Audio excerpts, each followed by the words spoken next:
लेकिन इस विश्लेषण को हम इन शब्दों में शुरू करना चाहते हैं।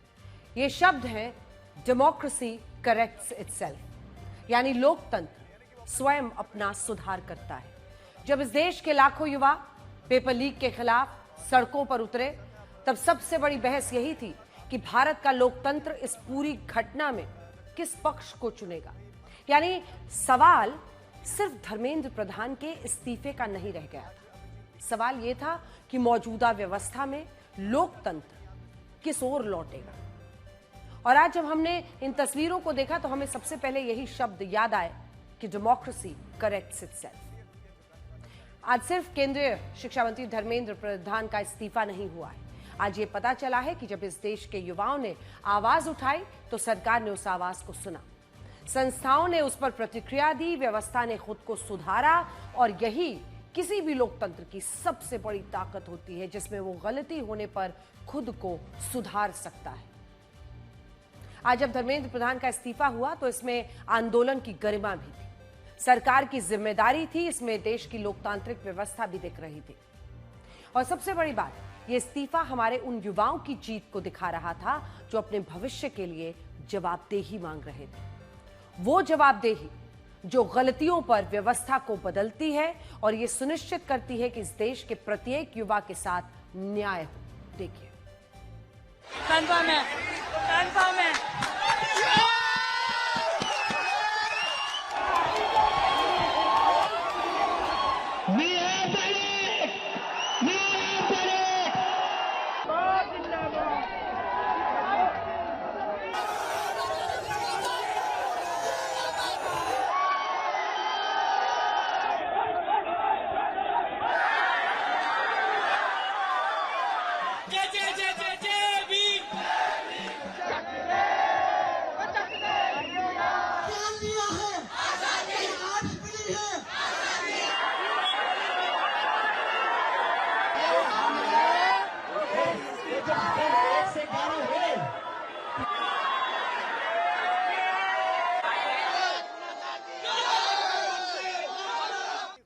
धर्मेंद्र प्रधान ने अपने इस्तीफे की घोषणा किसी राजनीतिक बयान या प्रेस कॉन्फ्रेंस में नहीं की। उन्होंने देश के युवाओं के नाम एक पत्र लिखा और इस पत्र में यह बताया कि आखिर उन्होंने इस्तीफा देने का फैसला क्यों किया। लिखा कि यह मामला उनके व्यक्तिगत सम्मान या प्रतिष्ठा का नहीं है, उनके लिए सबसे महत्वपूर्ण देश की युवा आबादी है और वो नहीं चाहते थे कि देश के छात्र भ्रम, विवाद, राजनीतिक संघर्ष के जाल में फंसे। और यही वजह बताते हुए उन्होंने कहा कि जंतर मंतर समेत देश भर में बन रहे हालात राष्ट्रीय एकता बनाए रखने, किसी भी राष्ट्र विरोधी ताकत को इस मुद्दे का फायदा उठाने से रोकने, छात्रों के भविष्य को लंबे कानूनी विवादों में उलझने से बचाने और ये सुनिश्चित करने के लिए कि देश के बच्चे अपना समय आंदोलन नहीं बल्कि पढ़ाई, अपने करियर पर लगा सके। इसके लिए आज ही उन्होंने प्रधानमंत्री मोदी को अपना इस्तीफा सौंप दिया। और उनके इस पत्र को आइए हम आपको दिखाते हैं, क्योंकि इसका निष्कर्ष यही है, जो पत्र हम आपको दिखा रहे हैं इसका निष्कर्ष ये है कि जंतर मंतर पर छात्रों का जो विरोध प्रदर्शन हुआ उससे दबाव बना और उसी के बाद धर्मेंद्र प्रधान का ये इस्तीफा हुआ है।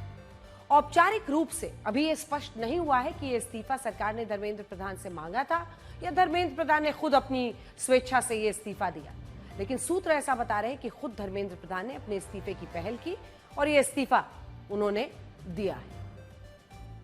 साल 2014 में मोदी सरकार बनने के बाद यह दूसरी बार है जब किसी मौजूदा केंद्रीय मंत्री ने जनता के दबाव और उठते सवालों के बीच अपना पद छोड़ा है। इससे पहले साल 2018 में तत्कालीन विदेश राज्य मंत्री एमजे अकबर ने इस्तीफा दिया था और अब धर्मेंद्र प्रधान का नाम भी सूची में जुड़ गया है। यह भी तब हुआ है जब धर्मेंद्र प्रधान उन चुनिंदा नेताओं में शामिल थे जो साल 2014 से मौजूदा सरकार में लगातार मंत्री थे। इस पूरे घटनाक्रम को कुछ लोग सरकार की जवाबदेही के तौर पर देख रहे हैं, जबकि कुछ इसे एक ऐसा कदम मान रहे हैं जिससे सरकार ने विवाद को खत्म करने, छात्रों के भरोसे को बनाए रखने की एक कोशिश की। कुल मिलाकर देखें तो धर्मेंद्र प्रधान का इस्तीफा मोदी सरकार के 12 साल के कार्यकाल में उन चुनिंदा मौकों में शामिल हो गया है जब लगातार बढ़ते दबाव के बीच किसी मौजूदा केंद्रीय मंत्री ने अपना पद छोड़ा। और इसके बाद जंतर मंतर पर मौजूद प्रदर्शनकारियों ने किस तरह जश्न मनाया वो भी आप देखिए।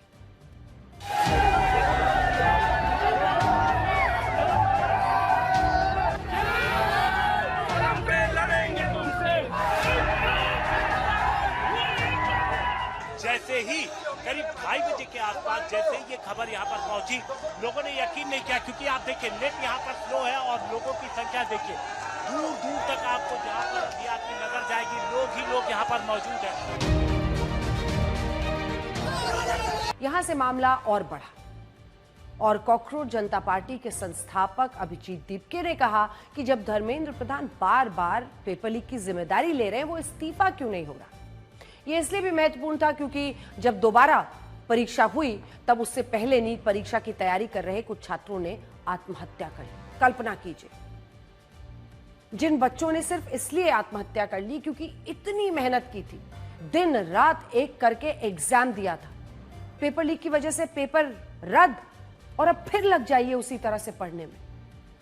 व्यथा समझिए, कल्पना कीजिए कि किसी बच्चे ने इस वजह से अगर जान दे दी तो उस पर कैसा दबाव रहा होगा। अब सरकार भी जानती थी कि छात्रों की आत्महत्या युवाओं के गुस्से को बढ़ाएगी और इसलिए उसने 21 जून के री एग्जाम में पूरी ताकत झोंकी।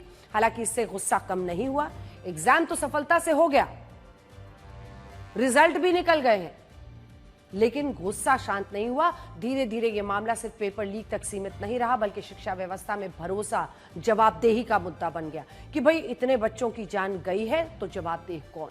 और 20 जून से जंतर मंतर पर कॉकरोच जनता पार्टी का आंदोलन शुरू हुआ, जिसमें शुरुआत में 500 लोग भी शामिल नहीं थे, लेकिन 28 जून को सोनम वांगचुक की इस आंदोलन में एंट्री हुई। वो सरकार की जवाबदेही के मुद्दे पर अनशन पर बैठ गए। जब इस अनशन को 2 हफ्ते से ज्यादा हो गए और सोशल मीडिया पर सोनम वांगचुक के वीडियो वायरल होने लगे, तब जंतर मंतर पर भीड़ इकट्ठा होनी शुरू हो गई। ये वही पल था जब कॉकरोच जनता पार्टी और सोनम वांगचुक ने 20 जुलाई को संसद चलो का आह्वान किया। देश भर के युवाओं से जंतर मंतर आने की अपील की। इस मार्च से 2 दिन पहले जब 18 जुलाई को दिल्ली पुलिस सोनम वांगचुक को जंतर मंतर से हटाकर सफदरजंग अस्पताल ले गई, तब युवा और नाराज हुए। हालात ऐसे बने कि जंतर मंतर भारत में ट्रेंड करने लगा। बड़ी संख्या में युवा 20 तारीख के संसद मार्च के लिए वहां पर इकट्ठा हो गए। 20 जुलाई को प्रदर्शनकारी छात्रों ने दिल्ली के जंतर मंतर से संसद मार्च निकाला और इस दौरान पुलिस और प्रदर्शनकारियों के बीच जबरदस्त टकराव हुआ। इससे यह आंदोलन बड़ा हो गया। आखिरकार आज धर्मेंद्र प्रधान को अपना यह इस्तीफा देना पड़ा। आप खुद देखिए कि जब अभिजीत दीपके को पहली बार फोन पर यह खबर मिली कि धर्मेंद्र प्रधान ने इस्तीफा दे दिया है, तब वो और मौजूद लोगों ने एक दूसरे को गले लगाया, इसका मंच से ऐलान किया। फिर देखिए, कंफर्म है, इससे आया कंफर्म है, कंफर्म है, कंफर्म है।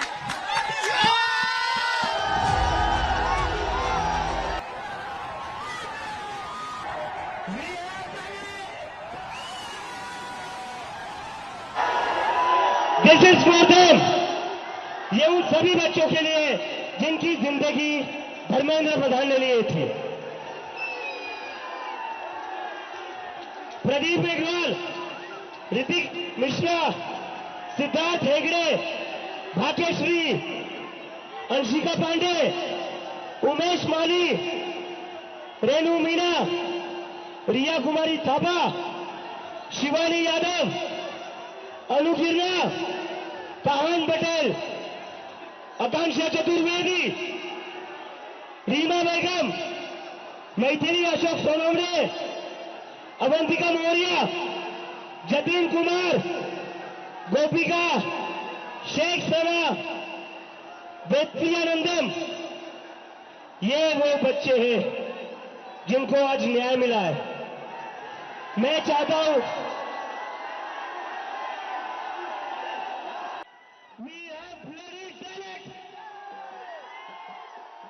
क्या कहते थे ये, क्या कहते थे, इस सरकार में इस्तीफे नहीं होते।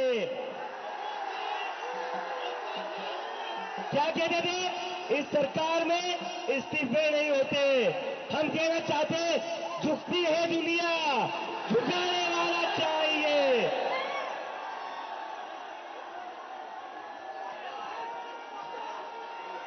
Vaishnavi, give me the names of all the lead वाले बच्चों का बैनर लो।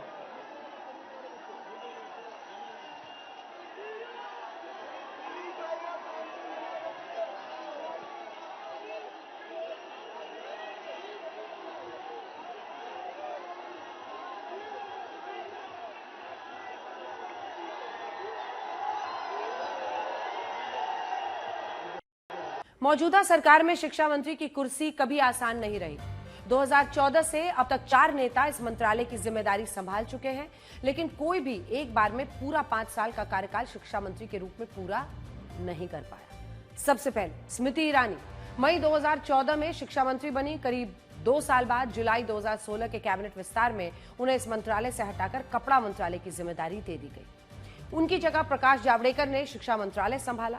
लगभग 3 साल तक जिम्मेदारी निभाई, लेकिन साल 2019 में मोदी सरकार के दूसरे कार्यकाल में उन्हें दोबारा शिक्षा मंत्रालय नहीं मिला। इसके बाद रमेश पोखरियाल निशंक शिक्षा मंत्री बने, लेकिन जुलाई 2021 में स्वास्थ्य कारणों, खासकर कोविड के बाद आई परेशानियों के चलते उन्हें मंत्रिमंडल से इस्तीफा देना पड़ा। फिर धर्मेंद्र प्रधान ने 7 जुलाई 2021 को शिक्षा मंत्रालय की कमान संभाली और वो मोदी सरकार के सबसे लंबे समय तक शिक्षा मंत्री रहे।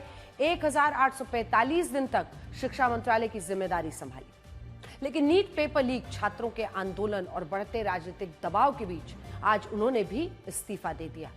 यहाँ एक संयोग ये भी है कि मौजूदा सरकार में शिक्षा मंत्रालय छोड़ने वाले तीनों मंत्रियों स्मृति ईरानी, रमेश पोखरियाल और धर्मेंद्र प्रधान को जुलाई महीने में ही इस मंत्रालय से विदाई मिली। यानी पिछले 12 सालों का इतिहास यही बताता है कि मोदी सरकार में शिक्षा मंत्री का पद सबसे चुनौतीपूर्ण मंत्रालयों में रहा है।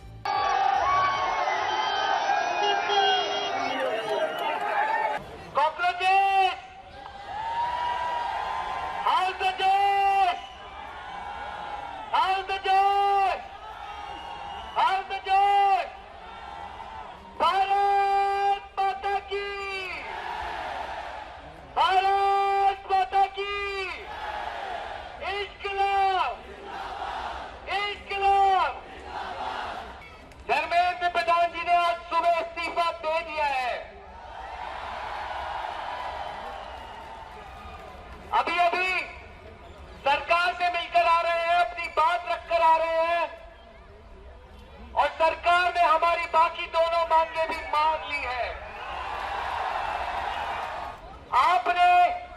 आप सब लोगों ने मिलकर इतिहास रच दिया है। जो लोग कहते थे कि हमारे यहां कभी इस्तीफे नहीं होते,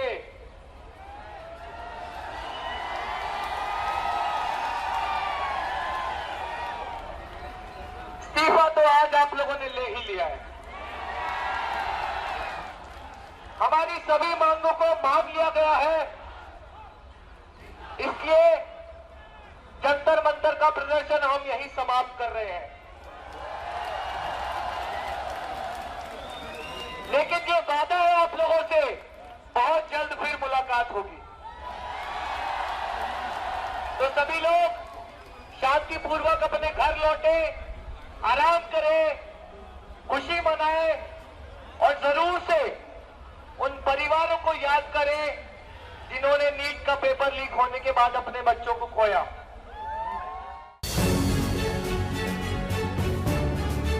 सरकार ने कॉकरोच जनता पार्टी की तीनों मांगों को मान लिया। इनमें पहली मांग थी शिक्षा मंत्री धर्मेंद्र प्रधान का इस्तीफा, मांग पूरी हुई।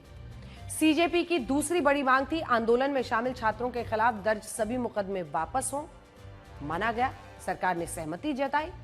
पार्टी प्रवक्ता सौरभ दास ने कहा है कि सरकार ने भरोसा दिया है कि प्रदर्शनकारियों और आयोजकों के खिलाफ दर्ज मामलों को वापस लिया जाएगा। उन्होंने ये भी बताया कि दिल्ली में करीब 15 से 20 एफआईआर दर्ज होने की जानकारी है और उनकी कॉपी भी प्रदर्शनकारियों को उपलब्ध कराई जाएगी। सीजेपी की तीसरी मांग थी कि पेपर लीक विवाद के बाद आत्महत्या करने वाले जो छात्र हैं, उनके परिवारों को मुआवजा दिया जाए, 1 करोड़ रुपए का मुआवजा।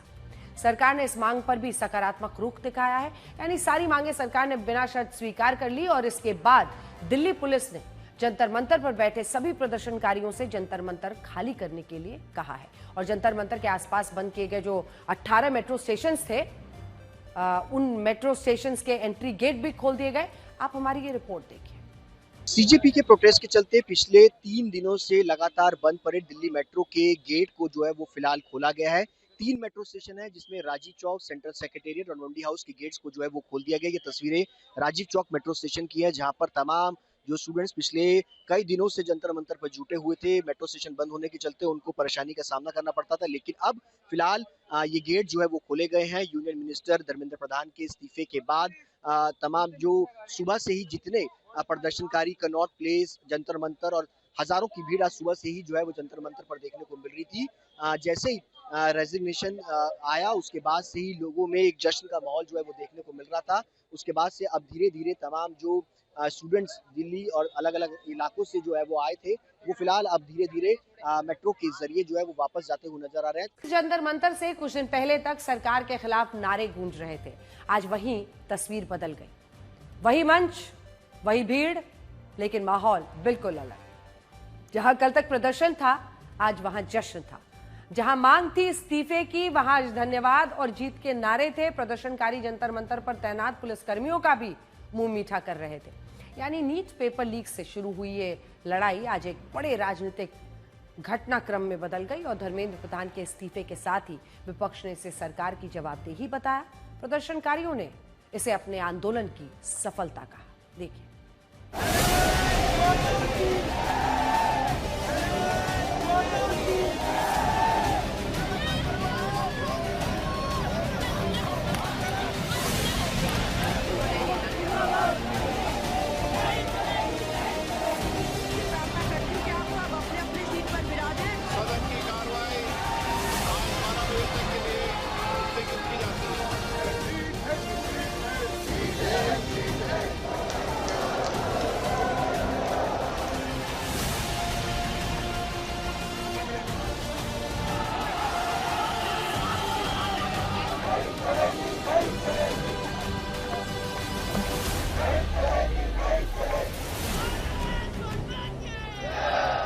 पिछले 12 साल के कार्यकाल में शायद पहली बार केंद्र सरकार खुद को युवाओं के गुस्से और विपक्ष के चक्रव्यूह में फंसा हुआ पा रही थी।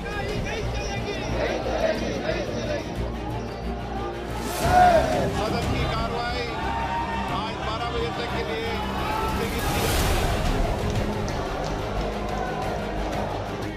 है। नीट पेपर लीक मामले में बीजेपी सरकार एक साथ 2 मोर्चों पर लड़ने में नाकाम हो गई। दोनों ही मंत्रियों ने सोनम वांगचुक से अस्पताल में मुलाकात की और भरोसा दिलाया कि प्रदर्शनकारियों की मांगे मान ली जाएं। मैं सरकार से विनती करता हूं कि वो और ऐसे ताकत बल का प्रयोग न करें बच्चों पर, और दूसरी बात उन पर आरोप और FIR जिससे कि उन्हें सताया जा सके जेल या पुलिस द्वारा, ये न करने की मुझे आश्वासन चाहिए। और वो आश्वासन अगर जल्द मिल जाए तो मैं आप सबके और जो नेतागण यहाँ पर आए उनकी बातों का इज्जत करते हुए अनशन आज ही तोड़ूंगा। धर्मेंद्र प्रधान के इस्तीफे को लेकर पहले खबरें आ रही थी कि वो इस्तीफा नहीं देंगे और न ही उनसे इस्तीफा देने के लिए कहा जाएगा। इन खबरों के बीच 23 जुलाई को अरविंद केजरीवाल ने एक ट्वीट किया जिसमें लिखा था कि दिल्ली पुलिस जंतर मंतर पर एक बड़ा ऑपरेशन करने जा रही है। इस खबर के बीच विपक्षी नेताओं ने सरकार के खिलाफ एक नया चक्रव्यूह रचा और राहुल गांधी शाम होते होते विपक्षी नेताओं के साथ सड़क पर उतर गए। वो इंडिया गेट तक मार्च करना चाहते थे, लेकिन सुरक्षा बलों ने उन्हें रोक दिया, जिसके बाद उन्होंने गांधी स्मृति पर जाकर प्रदर्शनकारियों के खिलाफ सरकार की नीति पर सवाल उठाए। 12 साल से तो अघोषित इमरजेंसी है। 12 साल से अभिव्यक्ति की आजादी खत्म हो गई, अधिकार खत्म कर दिए गए, लोकतांत्रिक मूल्यों को खत्म करने की कोई कमी नहीं रखी, संविधान मिटाने की व्यवस्था किया गया, सारी संस्थाओं को कैद किया गया। तो आप उठा करके देखिए क्या स्थिति है। तो जब आप पूरी की पूरी डेमोक्रेसी खत्म कर दोगे तो फिर रास्ता क्या बचता है। सरकार से छोटी सी मांग है कि आप शिक्षा मंत्री जो कि 120 जो कि रिकॉर्ड पे है पेपर लीक, उसके लिए जिम्मेवार हैं, उनका इस्तीफा लीजिए। उसके बाद संसद में बहस हो, चर्चा हो, जो कमियां हैं, खामियां हैं सरकार की तरफ से, उसमें सुधार हो। विपक्षी नेताओं के इस हंगामे के बीच दिल्ली पुलिस ने अरविंद केजरीवाल के उस ट्वीट को पूरी तरह से नकार दिया जिसमें कहा गया था कि 23 जुलाई की रात जंतर मंतर पर पुलिस का बड़ा ऑपरेशन होने वाला है। माना गया कि कुछ होने वाला था जो विपक्ष के हंगामे के बीच टाल दिया गया। और उधर जंतर मंतर पर बेखबर प्रदर्शनकारियों की नारेबाजी का दौर जारी था।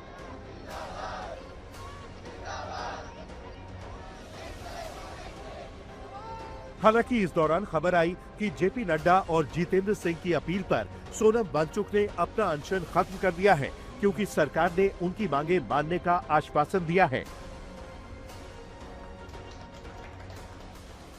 अभी थोड़ी देर पहले केंद्रीय मंत्री जेपी नड्डा साहब और जितेंद्र सिंह साहब यहाँ आए थे और लद्दाख के एपेक्स बॉडी के शीर्ष नेतागण भी यहाँ आए थे।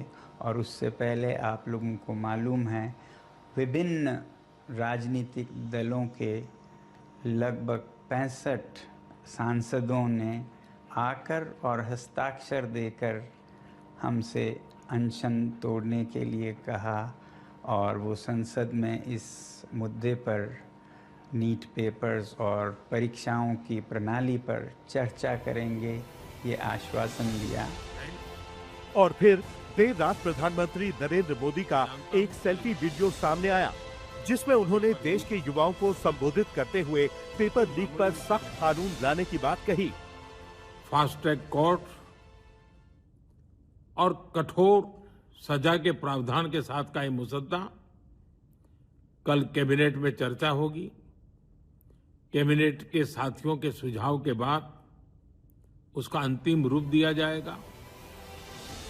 पीएम मोदी के इस वीडियो संबोधन के आने के बाद माना गया कि सब कुछ ठीक होने जा रहा है। अगले ही दिन कैबिनेट ने पेपर लीक पर संशोधन बिल लाने का ऐलान कर दिया जिसमें फास्ट ट्रैक कोर्ट में सुनवाई और सख्त सजा का ऐलान किया गया। This is a complete eyewash. The fast track courts or a law, just imagine they are bringing a law after no discussion, no deliberation, nothing at all. What is going to be the credibility of the law? How is it going to change people's lives? हो ही नहीं सकता है।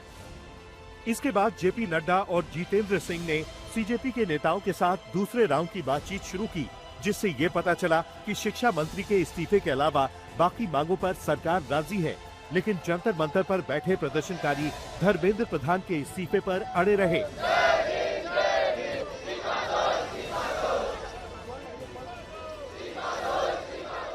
Protest call of नहीं होगा क्योंकि ये movement अब एक अभिजीत दीपके या एक सोनम वांगचुक सरकार नहीं है, ये मूवमेंट अब पूरे देश के युवाओं का बन चुका है और तभी पूरे देश में प्रोटेस्ट हो रहे हैं, तो इस्तीफे से कम मंजूर नहीं है। धर्मेंद्र प्रधान इस्तीफा दो। धर्मेंद्र प्रधान का इस्तीफा सरकार और प्रदर्शनकारियों के बीच बातचीत में फंसी वो गरारी थी जिसके ठीक होने पर ही गाड़ी आगे बढ़ती और फिर 25 जुलाई दोपहर 2:18 पर शिक्षा मंत्री धर्मेंद्र प्रधान ने आखिरकार इस्तीफा दे ही दिया और इसी के साथ जश्न का एक नया दौर शुरू हो गया। ब्यूरो रिपोर्ट, आज तक। कभी कभी लोकतंत्र में एक आवाज सिर्फ आवाज नहीं रहती, वो एक सवाल बन जाती है और जब सवाल लाखों युवाओं की उम्मीदों से जुड़ जाए तो उनकी गूंज सत्ता के गलियारों तक पहुंचती है। नीट पेपर लीक से शुरू हुई ये लड़ाई पहले जंतर मंतर के धरने तक पहुंची और आज इस कहानी का बड़ा मोड़ तब आया जब शिक्षा मंत्री धर्मेंद्र प्रधान ने इस्तीफा दिया। इस इस्तीफे के बाद आज जंतर मंतर पर जश्न था, नारे थे और इस दौरान एक नया शब्द सुनाई दिया, जेन जीत है। यानी जेन जी नहीं, जेन जीत है। यानी वो पीढ़ी जिसे अक्सर सिर्फ सोशल मीडिया और ट्रेंड्स के से जोड़कर देखा जाता था, उसने दिखाया कि असली मुद्दों पर खड़ा होना, उन पर सवाल पूछना, बदलाव की मांग करना उसकी पहचान है। आप हमारी ये स्पेशल रिपोर्ट देखिए।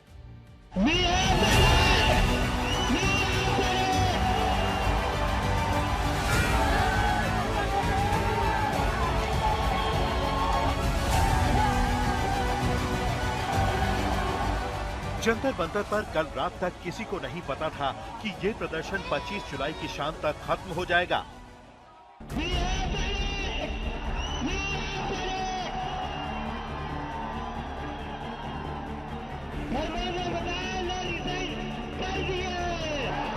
कल रात भी हजारों की संख्या में प्रदर्शनकारी मोर्चे पर मौजूद थे और उनके नेता आगे की रणनीति बनाने में जुटे थे, क्योंकि आज का दिन महत्वपूर्ण था। जेपी नड्डा और जितेंद्र सिंह के साथ सीजेपी नेताओं की बैठक होने वाली थी, जिसमें धर्मेंद्र प्रधान के इस्तीफे वाली मांग पर फाइनल बातचीत होनी थी और सीजेपी नेताओं का रुख प्रधान के इस्तीफे पर अटका हुआ था। And I am very sure अगर हम ऐसे ही पीसफुली प्रोटेस्ट करेंगे तो धर्मेंद्र प्रधान का इस्तीफा जरूर होगा। सीजेपी के प्रदर्शनकारियों ने ऐलान किया था कि अगर 72 घंटों के अंदर शिक्षा मंत्री धर्मेंद्र प्रधान ने इस्तीफा नहीं दिया तो 20 जुलाई की तरह ही एक बार फिर संसद तक मार्च होगा। सरकार ने इस मांग पर शनिवार दोपहर तक का समय मांगा था। सरकार पर इस आंदोलन को खत्म करने का दबाव बढ़ता जा रहा था, क्योंकि अगर दोबारा संसद मार्च होता और उसमें पुलिस की सख्त कार्रवाई होती तो हालात बद से बदतर हो सकते थे। हालात को काबू में रखने के लिए कल रात से ही जंतर मंतर पर सुरक्षा व्यवस्था को पहले से और ज्यादा मजबूत कर दिया गया था।